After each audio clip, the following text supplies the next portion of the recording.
Learning and development in organisations is in a state of rapid change, or it should be.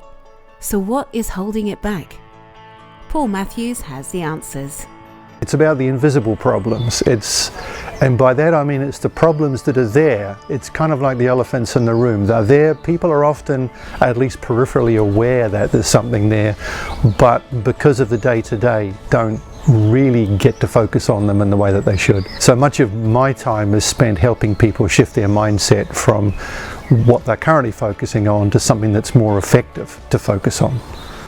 One brief I was given quite recently was a large retail chain, and the head of learning and development just wanted me to spend a day with his team to just, in his words, help change their thinking, please, because they're not modern in terms of their thinking about L&D. So that's something that I will do, is those kind of unplugged sessions where I'll just work with a team in a fairly ad hoc fashion. Paul Matthews joins me in the studio. He is founder and MD of People Alchemy.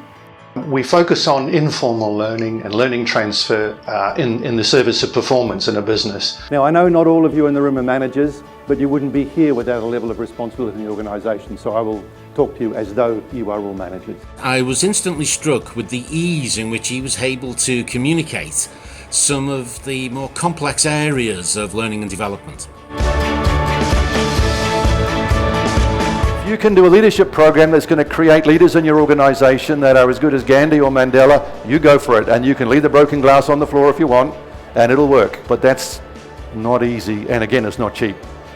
So sweep up the broken glass. E is ends, M is means, W is ways. What the ends, means and ways. The end is your vision, your organizational end point. The means is your strategy. What game are we going to play? How are we going to win it? And the ways are the activities and behaviours we're going to need to put in place in order to operationalise that strategy. And that's your policy. So we've got the three elephants, which is, and the first one I tend to categorise as performance diagnostics. We have to make sure that we are diagnosing the causes of poor performance well. The second one is we have to be thinking about the learning that's happening out there in the organisation, not just the stuff that's happening formally in a classroom.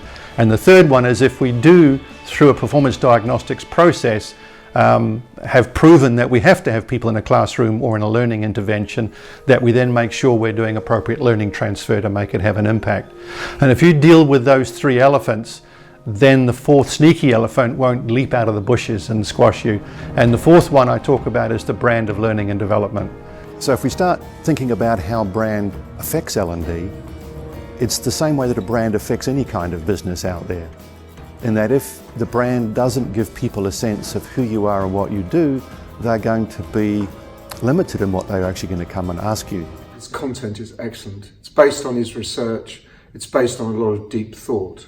And therefore what he shares is not only valuable, but extremely useful, practical, helpful, helps people get on with building better learning and building better learning and development.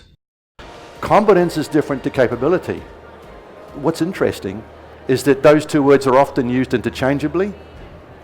Capability's gotten messed up with this dismissal thing that the HR people use around capability. There's all sorts of different meanings out there for it. I was in a boardroom once, big company, and they were talking about capability. The word was being used, and eventually I had to say, listen, hey, time out, guys, time out. There's an elephant in the room, nobody even knows it's there, let alone ignoring it. And I gave them that story about the mechanic, and they went, oh, shit. Informal learning to me is the learning that happens unscheduled, unsupervised, not planned. Right. And actually I sometimes refer to it as a side effect of life. It's the stuff that you learn just as you're going through life. So just think about the change, think about what has to happen, think about where you're going from here, how can you contribute most to all of that. Great. Thank you very much for your time and attention, and I'm really looking forward to hearing what the team is doing.